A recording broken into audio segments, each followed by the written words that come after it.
Yeah. who's Oh, sure. Yes. It's Brendan Zarechian.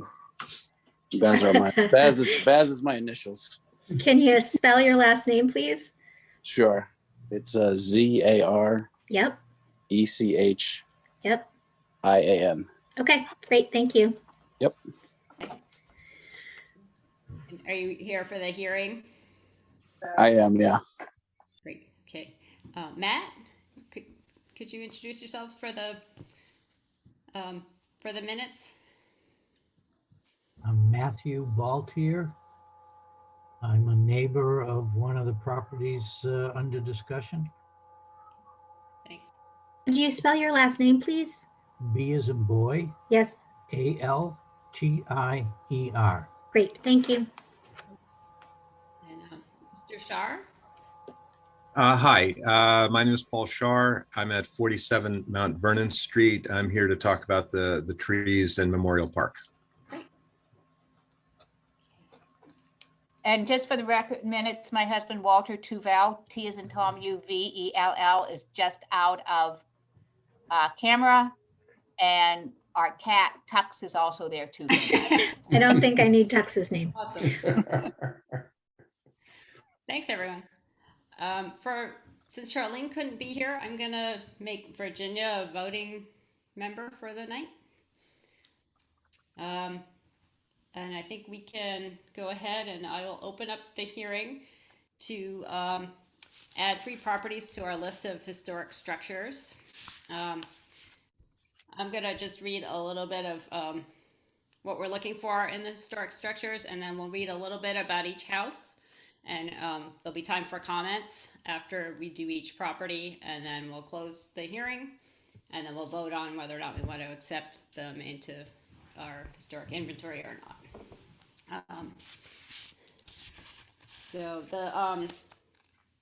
Just gonna read the list from our bylaws of what we're looking for in adding a house to the historic inventory.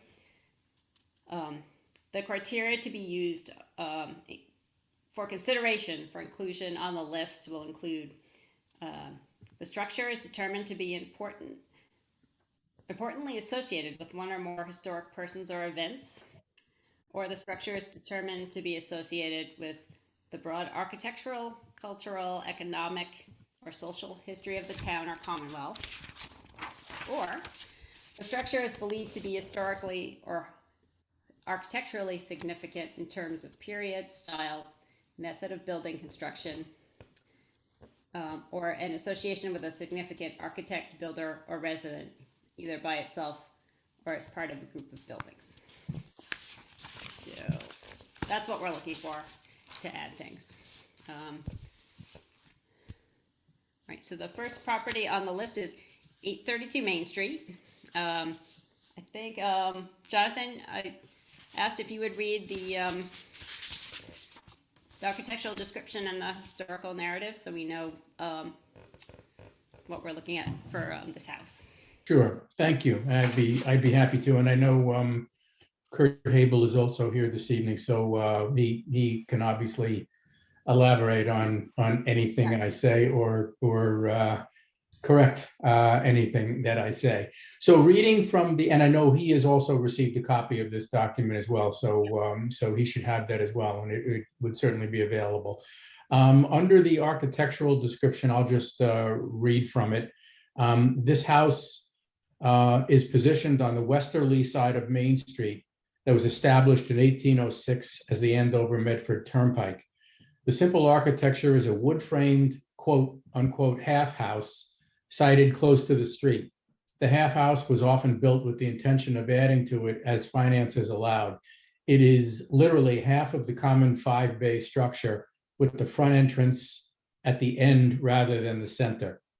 Most houses of this age faced south, yet this home faces the street that may have shown the importance of living on the new thoroughfare, the Andover Medford Turnpike.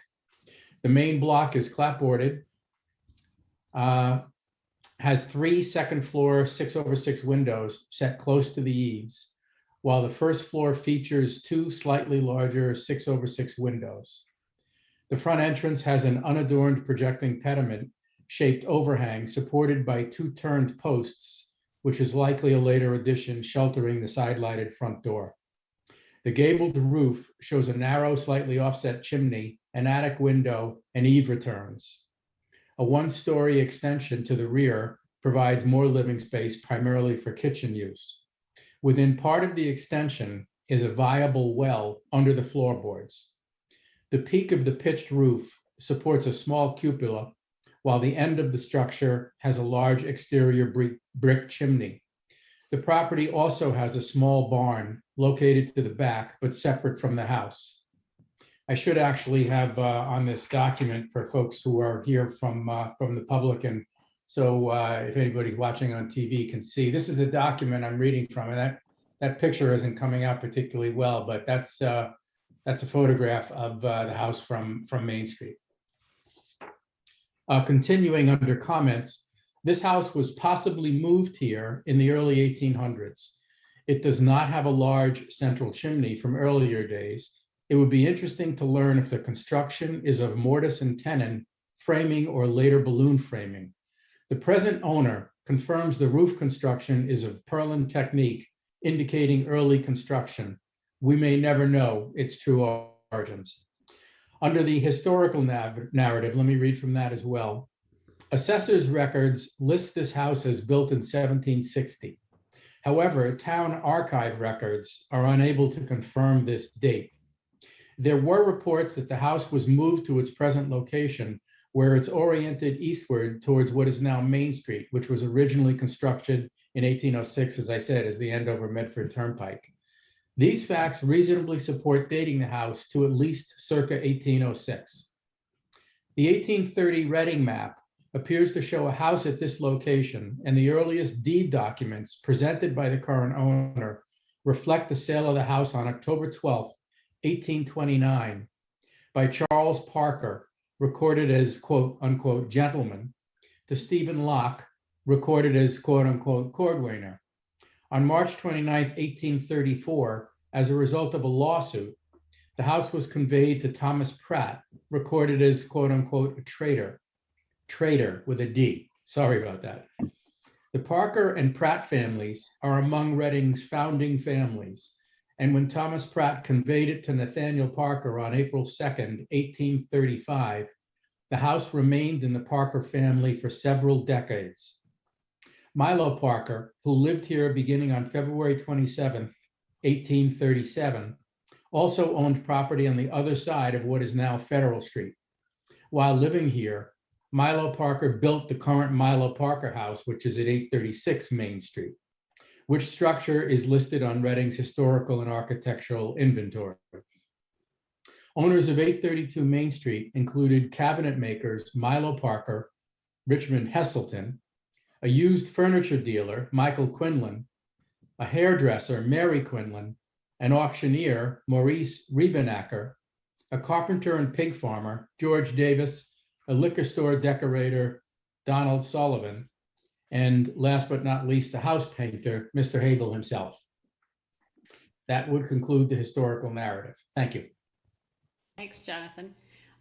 Kurt or anyone else, do you have anything else to add about the house, or any comments you'd like to share with us? Yeah, just off the things you have. It's definitely post and beam. I don't know if I can do this.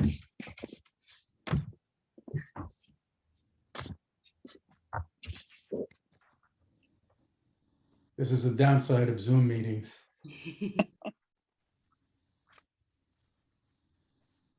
That's a post. So I've been in thousands of antique buildings.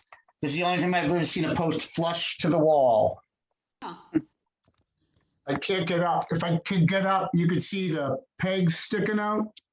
Oh, yeah. Yeah, it's post and beam for sure.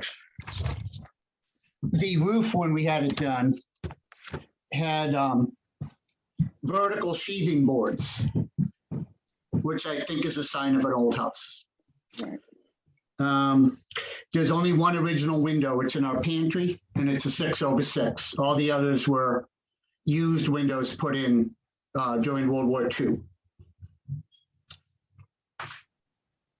So I know you guys don't necessarily use the word "I think" or the phrase "I think" too much, but I think the front door faces a cemetery, not Main Street. Oh. It's larger, prettier, because even in 1806, the cemetery would be far away. The cemetery wasn't expanded until 1846.